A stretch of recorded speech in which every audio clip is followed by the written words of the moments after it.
Hey guys, gotta do a quick review for y'all. Almost forgot it was Monday, so this review almost didn't happen, but luckily I remembered. But I figured I'd review a quick movie I just watched the other night called Kill Game, and this was actually put out in the year 2013. And I bought this at Best Buy a long time ago just because I saw it on the shelf and I really dug the cover. I don't know if y'all could see it good, but I was just a really big fan of that cover. And it just sat on my shelf, honestly, since 2013. And finally decided to pull it off. And I gotta say, I actually really enjoyed this movie. It's essentially a lower budget, I Know What You Did Last Summer.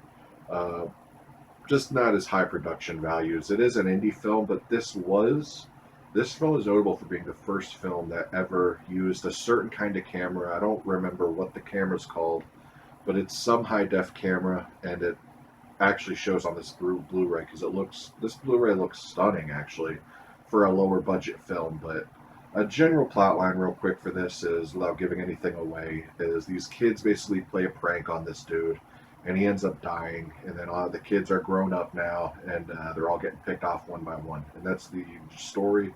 Exact same story as, like I said, I Know What You Did Last Summer and the House on Sorority Row.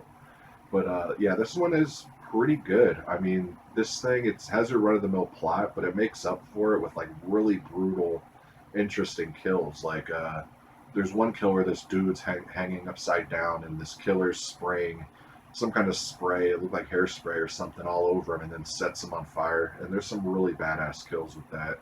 And there's some like almost like Saw type moments too, like what he's doing with these bodies, and it has some brutal kills, some really good gore in it and stuff, especially towards the end. There's some really badass gore. The twist to me wasn't really a twist. I mean, I guess it was a twist if you haven't watched any horror movies, but the normal horror fan is gonna see the twist coming a mile away. So that is one downer about it. But other than that, this is a pretty interesting slasher, and I definitely feel it's worth your time if you could stream it or whatever, or if you could find it cheap. I mean, it ain't no $15 title. I wouldn't recommend paying that for it. But if you could find it for 10 or less, it's definitely worth your time. There's no special features whatsoever, not even a trailer, which is kind of a bummer. I wish they would have at least had a trailer.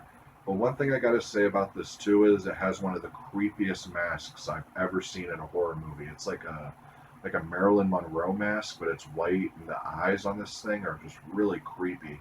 And yeah, like I gotta say, it may be the creepiest mask I've ever seen in a horror movie. So if you just want a good slasher, good kills, really creepy mask, this is the way to go. Definitely check this one out. I can't recommend it enough. Anyways, guys, peace.